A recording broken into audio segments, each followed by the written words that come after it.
네, 우리 성령님의 조명하심과 우리의 이해를 위해서 먼저 하나님 앞에 함께 기도하겠습니다. 하나님 아버지, 이 시간 하나님의 음성 듣기를 원합니다. 말씀하여 주옵소서. 기쁘게 받게 하여 주옵소서. 성경을 기록하시고 보존하시고 우리에게 전해주신 성령님, 이 시간 조명하여 주시고 깨닫게 하여 주시고 우리의 마음판에 새겨주시고 생각나게 하시고 그대로 순종하여 열매 맺게 하여 주옵소서. 부족한 자를 말씀의 통로로 사용하여 주옵시고 온전히 하나님의 뜻만 드러나게 하여 주셔서 전하는 자 듣는 자가 다 주의 뜻 앞에 기뻐하고 영원히 소생하는 은혜가 있게 하여 주옵소서. 예수님 이름으로 기도하옵나이다. 아멘. 이런 복 있는 인생은 어떤 인생이라고 생각을 합니까? 사람들은 무엇이 복인지, 어떻게 살아가면 복 있는 인생이 될 수 있는지를 늘 생각하는 존재요. 그 복을 위하여서 노심초사하고 열심히 살아가는 존재입니다. 세상에서 말하는 복이라는 것은 여러분도 알다시피 오래 사는 것이죠. 재물과 명예를 많이 얻는 것이죠. 덕을 많이 베푸는 것이죠. 자식이 번성하는 것이죠. 그리고 죽을 때도 그냥 고통 없이 잘 죽는 것이죠. 이걸 세상 사람들은 복이 있다 그렇게 말하고 또 그런 것들을 추구하고 또 그런 사람을 부러워합니다. 만약 이 세상이 전부라면 그것이 가장 좋은 복이겠지요. 그런데 사람들은 그런 복을 받았으면서도 불구하고 여전히 만족감이 없습니다.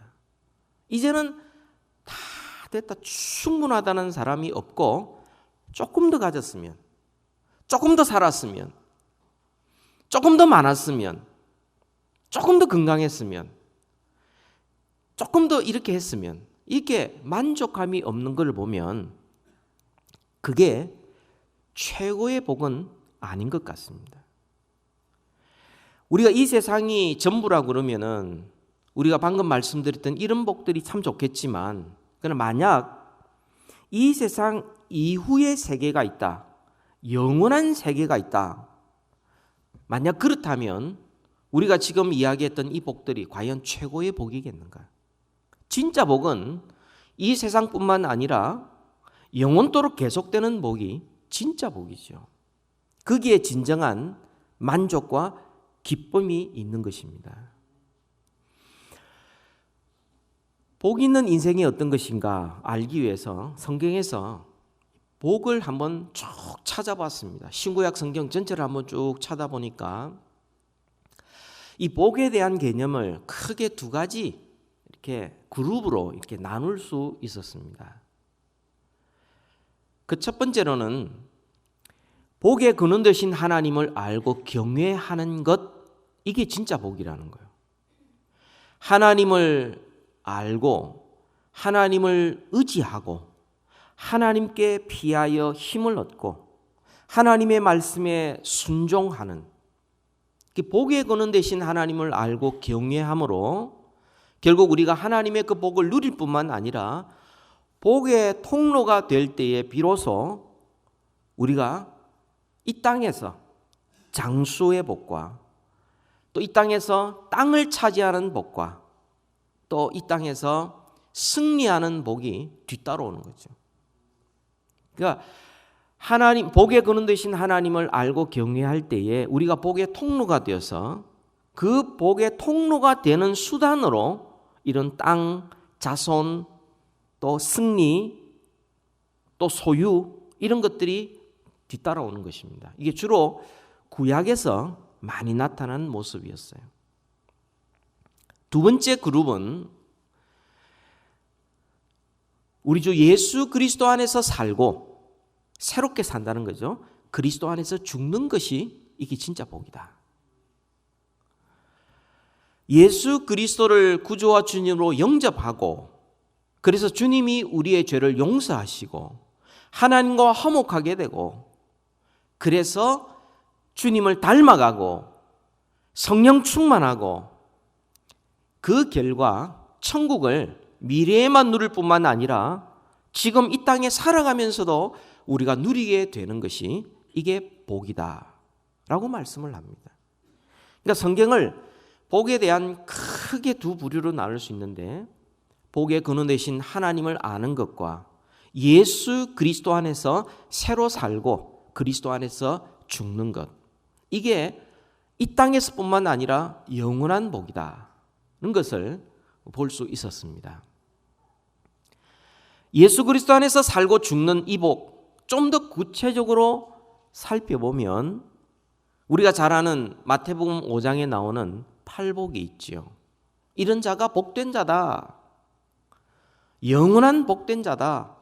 그리고 사도행전 20장에 받는 자보다 주는 자가 더 복되다는 이 복, 요한계시록 1장에 나타나는 주의 말씀을 읽고 듣고 지키는 자, 이 복된 자다.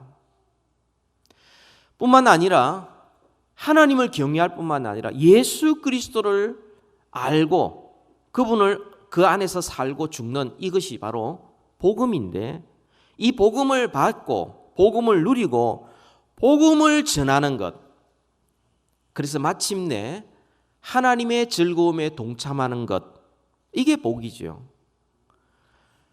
하나 더 구체적으로 말씀드리면 오늘 본문에 나타난 복입니다.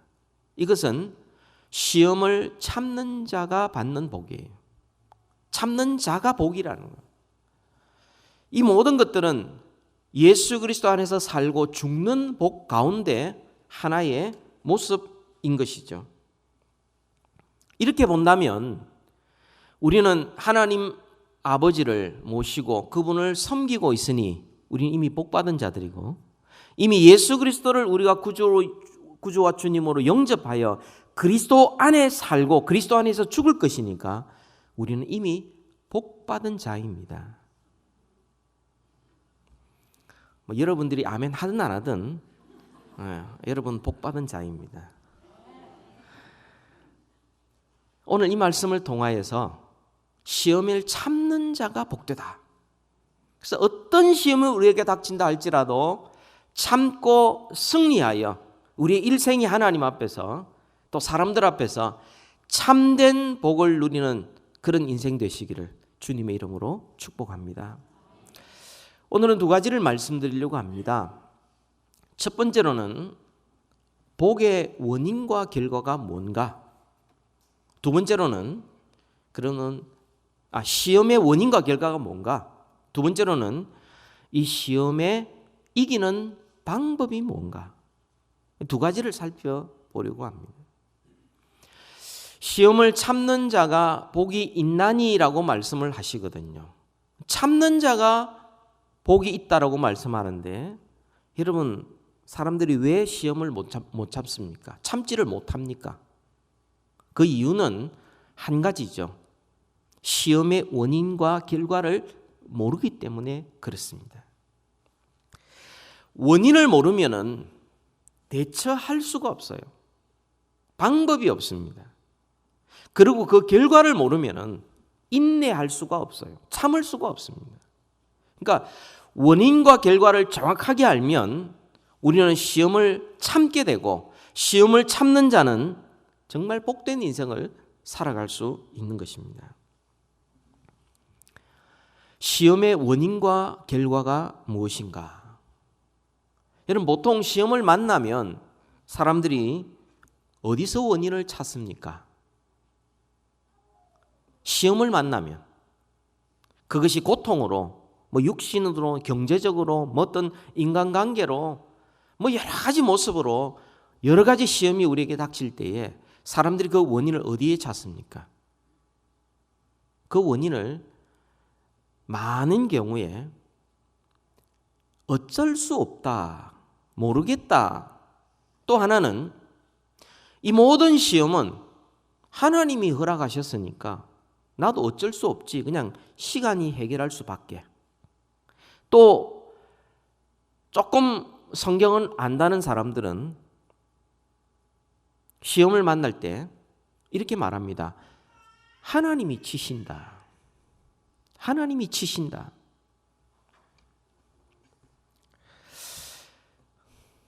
이렇게 말하는 사람들은 마치 시험 없는 게 정상이고 시험을 닥치는 것은 비정상이고 우리에게 시험을 주는 분은 하나님이고 우리는 애매하게 시험을 받는 피해자다는 생각을 가지고 있습니다.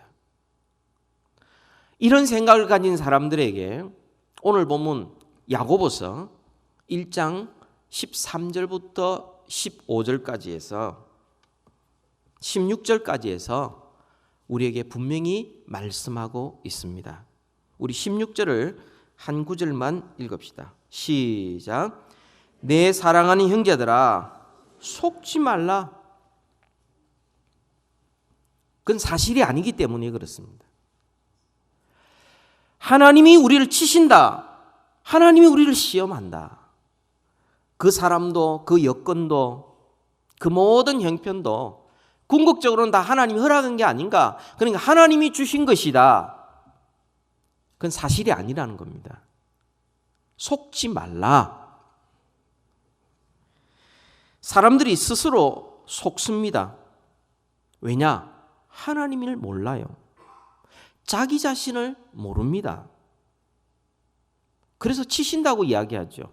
물론 성경에서 하나님께서 그를 치신이라고 이야기하지만 그러나 그것은 하나님께서 하시는 모든 일들의 그 모습을 이야기를 하시지 결코 하나님이 가해자라는 것은 결코 아닌 것입니다. 하나님이 심판하시지 왜 하나님이 시험을 하시겠습니까? 어떻게 심심해서 그럽니까? 혹은 우리는 뒤 흔들려고 그럽니까? 아니에요. 하나님은 결코 그런 분이 아니라는 것입니다. 하나님을 모르고 자신을 모르니까 자꾸만 남 탓하고 혹은 하나님 탓하고 막 이러고 있는 것이죠. 이 모습은 마치 에덴 동산에서 범죄하고 난 다음에 아담과 하와의 모습과 너무나 비슷합니다. 하나님께서 선악을 알게 하는 나무의 실과를 먹도록 하나님이 유혹했습니까? 또 사탄이 강요했습니까? 아니지 않습니까?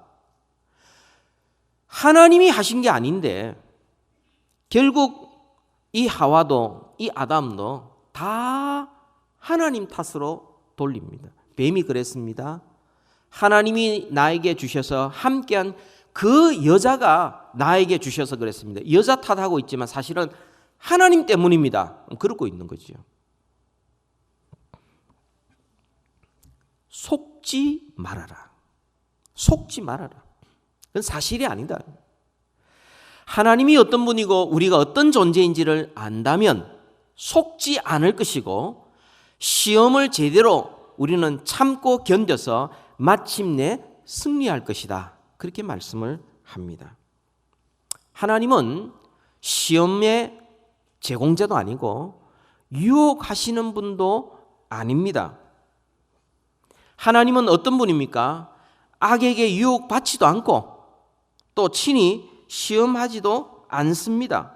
아무도 시험하지 않습니다. 그렇다면 유혹의 근본 원인이 뭡니까? 자기 욕심이에요. 14절 같이 한번 읽을까요? 시작. 오직 각 사람이 시험을 받는 것은 자기 욕심에 끌려 미혹됨이니 라고 말씀을 합니다. 하나님이 시험하는 것도 아니고요. 세상이 우리를 시험 들게 하는 것도 아닙니다. 사탄이 우리를 시험 주는 것도 아니에요. 결국은 자기 자신이 자기 욕심에 끌려서 미혹되어서 시험에 빠져서 죄를 짓게 되고 그 죄가 자라나서 결국은 사망에 이르게 된다 말씀을 합니다. 그러니까 그 모든 시험, 유혹의 근본 원인은 자기 자신에게 있는 것입니다. 그래서 낳고라는 요 이야기를 하고 있는 것이 여성들이 아이를 잉태하여 아이를 낳는 이미지를 사용합니다. 우리에게 가장 쉽게 이야기할 수 있거든요.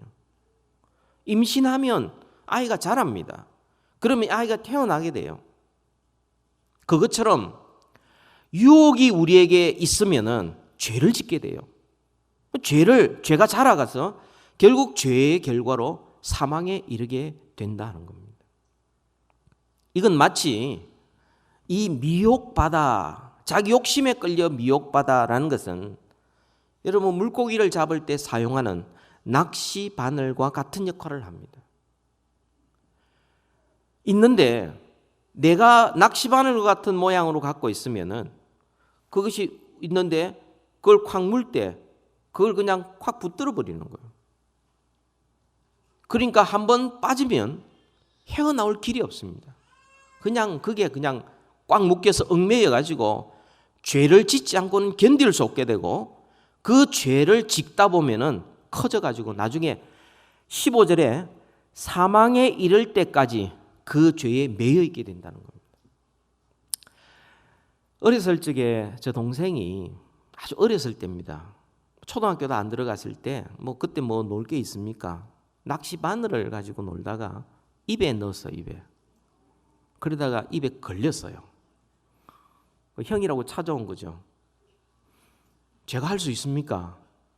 빼니까 더 깊이 들어가는 거 있죠. 지금 잘 삽니다. 그렇게 하십니까? 병원에 가서 찢어내고 수술해서 결국 빼냈습니다. 피를 많이 흘렸죠.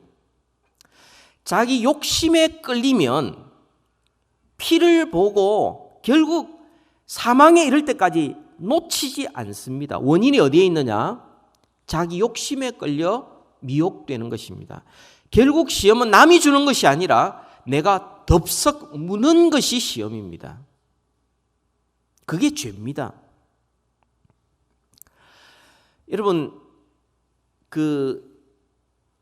자석이라고 그러죠. 진함철이라고 옛날에 그랬는데 마그네틱. 이걸 철에다 갖다 붙이면 철이요. 딱 들어붙어 버립니다. 세상과 원수 사탄이 할 수 있는 것들은 그런 것들이에요. 자석처럼 이렇게 왔다 갔다 하는데 우리가 마음의 욕심을 딱 갖는 순간에 우리는 그냥 거의 반드시 자동적으로 어찌할 수 없이 불가항력적으로 그냥 그쪽으로 미혹되어 가지고 시험에 빠져버리고 죄를 짓게 됩니다. 시험의 원인은 바로 우리 자신의 욕심이라고 성경은 분명히 말씀하고 있습니다. 그러면 하나님이 어떤 분인가? 그러면 믿는 성도들은 어떤 존재인가? 여러분, 하나님이 어떤 분이냐는 것을 우리 17절에 쭉 말씀하고 있고 17절, 18절에 쭉 나옵니다. 하나님은 빛들의 아버지다. 무슨 말입니까? 창조주이시라는 이야기입니다. 흑암이 있고 기쁨이 있고 이 세상이 존재하지 않을 때에 빛이 있으라 하셨던 그 창조주 하나님이라는 거죠. 또 우리 하나님 어떤 분이냐? 그는 변함도 없으시고 회전하는 그림자도 없으시니라. 여러분, 빛은 변합니다. 속도가 있고요. 또 빛을 비추면은 그 배후에는 그림자가 생깁니다.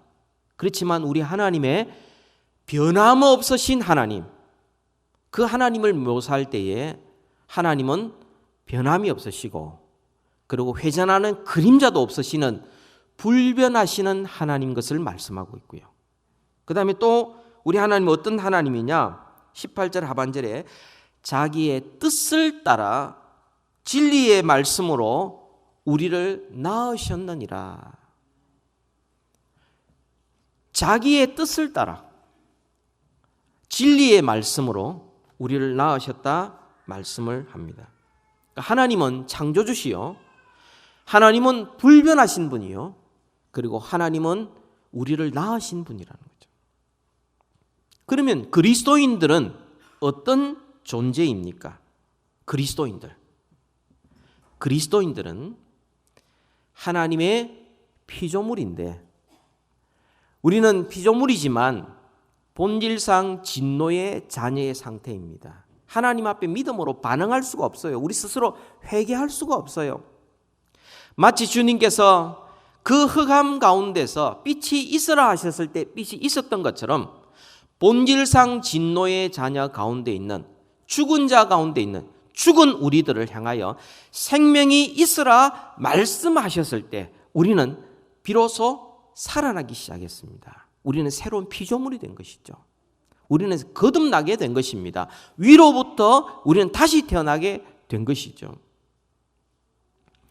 뿐만 아니라 주님은 불변하시고 변함이 없으신 그 하나님께서 우리를 택하셨고 우리를 구원하셨기 때문에 우리의 구원은 우리 손에 달려 있는 것이 아니라 누구에게 달려 있죠? 하나님의 손에 달려 있습니다. 그분은 불변하십니다. 하나님께서 뜻을 바꾸지 않는 한은, 하나님의 진리의 말씀이 바뀌어지지 않는 한은 우리의 구원이 위협받거나 우리의 구원은 취소되지 않습니다. 우리가 그렇게 안전하게 하나님 안에서 거듭나게 되었고요. 또한 주님께서 자기의 뜻을 따라 진리의 말씀으로 우리를 낳으셨는데 우리를 첫 열매가 되게 하시려고. 이 말은 모든 그 추수의 시작이 첫 열매입니다. 열매를 보면은 그 나머지 모든 추수를 알 수 있는 것과 같이 주님은 우리를 구별하여 하나님의 자녀되게 하셨으니 우리가 어떻게 하느냐에 따라서 온 세상이 결정된다는 겁니다. 여러분, 하나님은 창조주시요 불변하시고 그리고 진리의 말씀으로 우리를 낳으셨고 우리를 하셨는데, 그러면 예수 그리스도를 믿음으로 하나님의 자녀된 우리는 어떤 존재냐? 우리는 새로 태어난, 위로부터 새로 태어난, 거듭난 새로운 피조물이고, 우리는 진리의 말씀, 변치 않는 하나님의 뜻을 따라 구원받았고, 또한 우리는 첫 열매로 이 땅에 살아가기 때문에 온 세상 만물의 소망으로 살아갑니다. 이게 무슨 말이죠? 유혹이, 이 세상의 유혹이 우리에게 닥친다 할지라도 우리는 그 유혹하는 것보다 더 귀한 것을 가지고 있는 존재라는 거죠. 아무리 자석이 강력하게 나타난다 할지라도 자석은 철을 땡길 수 있습니다. 막 끌려가요. 그냥 막 어쩔 수 없이 다 따라 나갈 수밖에 없습니다. 온 인류가 그렇게 다 합니다. 그러나 우리는 그리스도 안에서 새로 태어났어요. 변치 않는 하나님의 자녀가 되었습니다. 진리의 말씀으로 중생했습니다. 영원하신 하나님의 백성이 되었습니다. 우리는 정말 하나님 앞에 보석 같은 존재가 되었습니다. 아무리 자석이 우리를 당겨도 다이아몬드는 당길 수 없죠. 다이아몬드는 끌려가지 않습니다.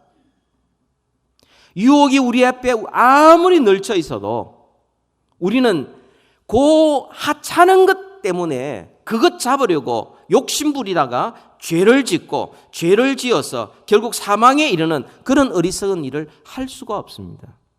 하나님이 누구신지, 내가 누구인지를 아는 자들이라면 욕심에 미혹되는 그런 일들은 우리는 얼마든지 경계할 수 있고 우리는 선택할 수 있는 것입니다. 더 나아가 우리는 점점 어떻게 바뀌느냐? 우리는 하나님 아버지를 닮아가게 되는데, 우리 자녀이기 때문에 하나님 아버지는 악에게 시험받지도 않고 아무도 시험하지 않는 것처럼 우리가 성숙해 나가는 가운데서 우리는 악에게 시험받는 것을 우리가 물리치게 되고, 그리고 우리 스스로도 아무도 다른 사람을 시험하는 자로 살아가지 않습니다. 그래서 오늘 본문에 보면은 그 결과로 어떤 삶을 선택하느냐에 따라서 생명의 길이 있고 사망의 길이 있습니다. 오늘 본문 12절에 시험을 참는 자는 복이 있나니 이런 시련을 견뎌낸 자가 주께서 자기를 사랑하신 자들에게 약속한 생명이 멸류관을 얻을 것이기 때문이라. 시험과 미혹이 아무리 우리에게 온다 할지라도 그 가운데 우리는 올바로 선택을 합니다. 그리고 그 시험을 참고 견뎌냅니다. 그리고 마침내 승리하여 약속하신 대로 면류관 같은 영원한 생명을 우리가 받아 누리게 됩니다. 이것이 생명의 길로 가는 길이요. 그 반면에 죄악의 길로 가는 게 있습니다. 그것은 14절에 나오죠. 시험과 유혹이 많은 이 땅에 살아가면서 그 시험이 옵니다. 그때 자기 욕심에 끌려가지고 미혹되어서 덥석 잡으면 그때부터 죄를 짓게 되고 죄가 장성한 적 사망에 이르게 됩니다. 사망, 죽을 때까지 그 죄에서 빠져나오지를 못해요. 그래서 온 인류는 여전히 죄악을 먹고 마시고 속고 속이며 살아가고 있습니다. 예수 그리스도 안에서 거듭난 자, 하나님의 자녀들은 그 가운데서 어떤 길을 선택할 수 있습니까? 어떤 길을 또 선택해야 합니까? 하나님을 알고 자기를 아는 자들은 우리의 길을 그 시험을 물리치고 참고 견디면서 마침내 생명의 면류관을 얻는 자리까지 나아가게 될 것입니다. 이런 은혜가 있기를 주님의 이름으로 축복합니다. 그러면 두 번째로 시험을 이기는 길이 무엇인가? 우리가 오늘 주제 구절이거든요. 12절 우리 다시 한번 읽읍시다. 시작. 시험을 참는 자는 복이 있나니 이는 시련을 견뎌낸 자가 주께서 자기를 사랑하는 자들에게 약속하신 생명의 면류관을 얻을 것이기 때문이라. 시험을 이기는 방법은 참는 거예요. 견디는 겁니다. 포기하지 아니하고 끝까지 인내하는 겁니다. 다시 말하면 수많은 포기의 순간에도 그 포기하지 아니하고 그 위기를 넘기고 또 넘겨서 끝까지 참는 것, 견디는 것, 그것이 바로 시험을 이기는 방법이에요. 근데 여러분, 우리가 참는 것, 우리가 견디는 것, 이게 뭐 대단한 것 아닙니다. 인류 역사에 길이 남을 만한 위대한 것들 가지고 우리가 참고 또 참는 것 아닙니다. 우리가 참고 견디는 것은 사실상 일상생활 가운데 아주 사소한 것, 매일매일 반복되는 것들, 남들이 볼 때에 그 별것 아닌 것들, 조그마한 것들, 이런 것들이 쌓이고 쌓이는데 그때마다 수많은 포기의 순간, 타협의 순간에도 참고 견디고 인내하고 포기하지 않아서 마침내 그 시험을 이겨나가면서 하나님께서 우리를 구원받은 자답게, 하나님께서 우리를 그 자녀답게, 천국 백성답게, 그리스도인답게 우리를 빚어가시고 만들어가시고 성숙시켜 나아가는 겁니다. 우리가 죄 짓는 순간은 어떤 순간이냐? 수많은 포기의 유혹 앞에서 그냥 그 위기를 넘기지 못하고 그냥 포기해버리는 것. 이럴 때에 우리는 즉시로 죄를 짓게 됩니다. 나 이제 그만할래. 다른 사람도 다 그러는데 뭐. 나 이제 지쳤어. 나 이제 더 못해. 그러면서 포기해버리면 우리는 인내하지 못하는 거죠. 바로 그 순간에 우리는 다시 한번 우리의 마음을 다잡으면서 하나님께서 우리를 도와주신다면 나는 이 길을 끝까지 갈 수 있어. 나는 이 길을 끝까지 가고 싶어.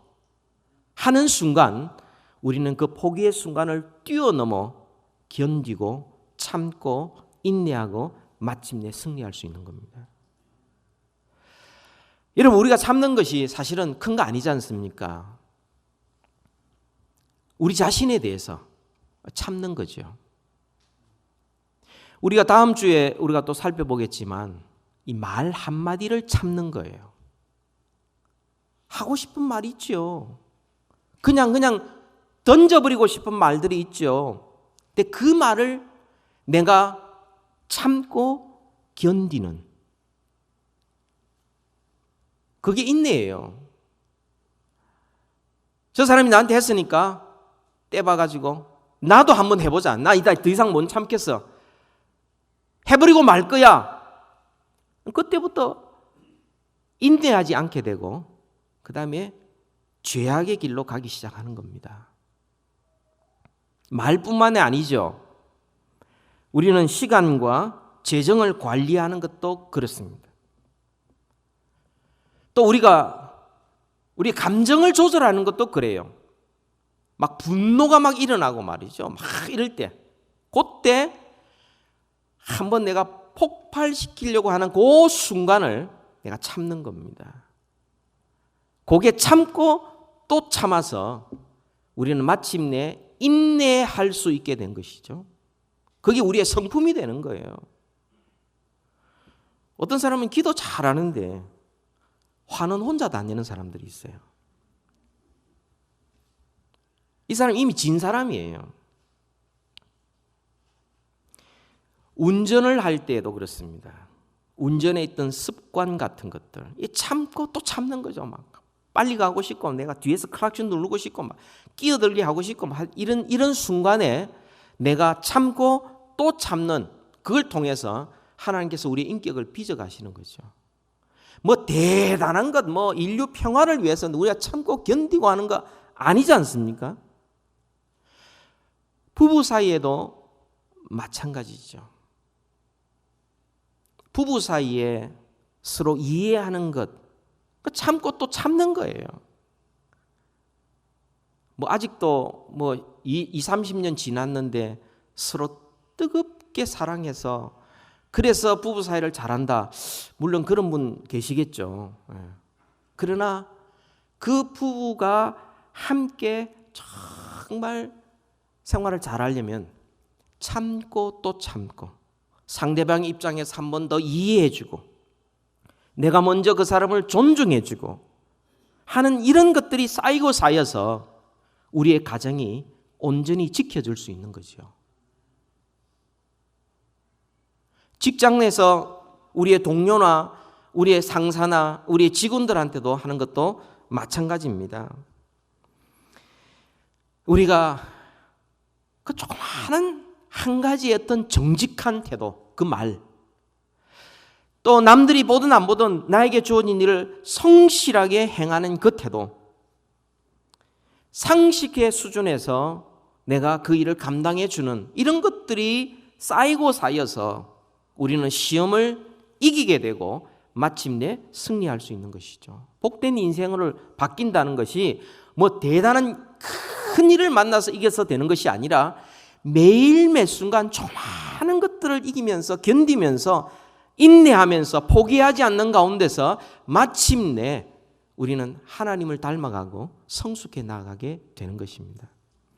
교회도 마찬가지입니다.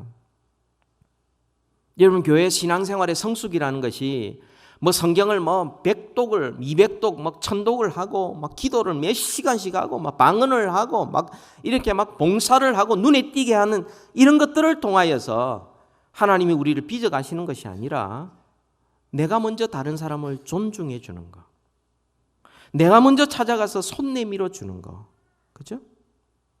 이런 것들을 통해서 남들이 하기 싫은 그 일을 내가 먼저 그 일을 해내는 거, 이런 것들을 참고 또 참는 가운데서 하나님께서 우리에게 예수 그리스도를 닮은 모습으로 우리를 성숙시켜 나아가는 것입니다. 여러분, 교회가 성장하고 성숙해 나아가는 것이 뭐 대단한 일 아닙니다. 성경의 진리의 문제를 가지고서 막 사람들이 막 참고 견디는 이런 사람이라기보다는 그냥 벽 색깔을 어떤 색깔로 할 거냐, 벽을 뭐 파란색으로 할 거냐, 빨간색으로 하는데 흰색으로 할 거냐, 그랬을 때 내가 좋아하는 색깔을 주장하는 대신에 내가 교회의 덕을 위해서 참고 견뎌내는 이런 것들을 통해서 교회가 성숙해 나가는 거죠. 교회 문제가 막 생기고 시험이 드는 게 뭐 주로 어떤 겁니까? 음식할 때에 소금 넣자는 사람하고 간장 넣자는 사람 때문에 시험이 드는 거예요. 야외배 갈 때에 산으로 가자는 사람하고 바다로 가자는 사람 때문에 시험에 드는 거죠. 정말 사소한 것들, 이런 것들에서 우리가 참고 인내하고 견뎌나가는 가운데서 우리는 점점 성숙해 나갈 수가 있고요. 야고보서에서 그 말씀 많이 합니다. 뭐 경건이 뭐 다른 것이 아니라 정말 어려운 사람들을 가서 먼저 다가가지고 돌봐주는 요 조그마한 것들을 통하여서 우리는 점점 경건을 닮아가고 하나님 아버지를 닮아간다는 것이죠. 하나님께서는 우리 매일 매 순간에 어떻게 보면 지루하고 일상적으로 반복되는 그런 생활을 통하여 하나님의 자녀답게 연단시키시고 우리를 참고 견디게 만드셔서 마침내 온전하고 구비하여 부족함이 없는 성숙한 모습으로 우리를 성장시켜 나아가는 것입니다. 시험을 참고 견디는 것, 지금 당장은 힘들 수가 있어요. 지금 당장은 행복하지 않을 수 있습니다만, 그러나 끝까지 견디는 자가 마침내 하나님께 인정을 받습니다. 여러분, 누가 복된 인생입니까? 오늘 본문에 보니까 시험을 참는 자, 시련을 견디는 자, 그 사람이 어떤 사람이죠? 주께서 자기를 사랑하는 자라고 말씀합니다. 자기가 누구죠? 예수님입니다. 여러분, 우리가 참고 견디는 것이 결코 쉬운 일이 아닙니다. 끝까지 포기하지 않고 인내하는 것, 이것이 우리의 어떤 의지나 우리의 결단이나 우리의 노력으로 되는 것이 아니고 예수 그리스도를 사랑할 때 비로소 가능해진다는 거죠. 그래서 시험이 우리에게 닥쳤을 때 우리가 참고 견디는 것은 곧 우리가 얼마만큼 예수님을 사랑하는지를 보여주는 증거가 되는 것입니다. 우리가 아이를 키우면서 경험하고 있지 않습니까? 아이를 키우면서 얼마나 자질구레한 일들이 많습니까? 해도 끝없이 힘든 일들이 얼마나 많습니까? 그럼에도 불구하고 그 일을 할 수 있는 것, 끝까지 그것을 견디면서 참고 인내하면서 아이를 양육할 수 있는 것은 자녀를 향한 사랑 때문입니다. 하나님께서 우리를 사랑하신 것도 마찬가지죠. 우리를 구원하시기 위하여 하늘 보좌 버리시고 이 땅에 오셨는데 아무도 영접지 않았어요. 오히려 조롱했습니다. 침뱉었습니다. 채찍질했습니다. 십자가에 못 박았습니다. 그럼에도 불구하고 예수님은 끝까지 참으시고 인내하셔서 마침내 우리의 구원을 이루셨습니다. 왜? 우리를 사랑하시기 때문에 그렇습니다. 사랑하면 참을 수 있습니다. 사랑은 우리에게 참는 능력을 제공해 줍니다. 고린도서 13장에 보면은 사랑장이 나오는데요. 고린도서 13장 4절부터 7절까지의 사랑은 이렇다라고 쭉 설명하고 있는데요. 사랑이 형용사가 아니라 명사가 아니라 사랑은 전부 다 동사로 되어 있습니다. 근데 맨 처음 사랑은 뭐라고요? 사랑은 오래 참는 거라고 말합니다. 맨 뒤에 사랑은 뭐라고요? 모든 것을 견디느니라. 이게 사랑이라고 말합니다. 포기하고 싶은 순간, 폭발하고 싶은 순간, 짜증내고 싶은 순간, 내 마음대로 하고 싶은 그런 온 순간들이 올 때에 그때에 우리가 참고 견뎌서 이길 수 있는데 그 힘이 어디에서 오느냐? 하나님이 우리를 사랑하신 그 사랑과 그 사랑을 알고 우리도 하나님을 사랑하는 그 사랑으로 말미암아 우리가 끝까지 참을 수 있는 것이죠. 여러분, 아무나 생명의 면류관 받을 수 있지 않습니다. 아무나 주는 것 아니죠. 누구에게 줍니까? 자기를 사랑하는 자에게 줍니다. 주님을 사랑하는 자 누구죠? 시험을 참고 견디는 자입니다. 그래서 복된 자입니다. 여러분, 복된 인생이 어떤 인생입니까? 시험을 참는 인생이 복된 인생입니다. 어떻게 복된 인생이 될 수 있습니까? 주님을 향한 사랑이 진짜인 것이 합격되었기 때문에 복된 것이죠. 자기를 사랑하는 자를 지켜보고 계시는, 너무나 기뻐하고 계시는 주님이 함께 하시기 때문에 복된 자입니다. 마침내 약속대로 생명의 면류관을 받을 것이기 때문에 복된 자입니다. 여러분, 오늘부터 일상의 조그마한 일들, 모든 오가는 시험 가운데서 참고 견디고 인내하고 포기하지 않으시고 그 순간을 넘기고 주님을 생각하면서 주님을 사랑하고, 그리고 그 가운데서 우리는 냉정하게 그 시험이 가져다 줄 손익을 잘 살피는 지혜를 발휘하고, 그 생각나지 않거든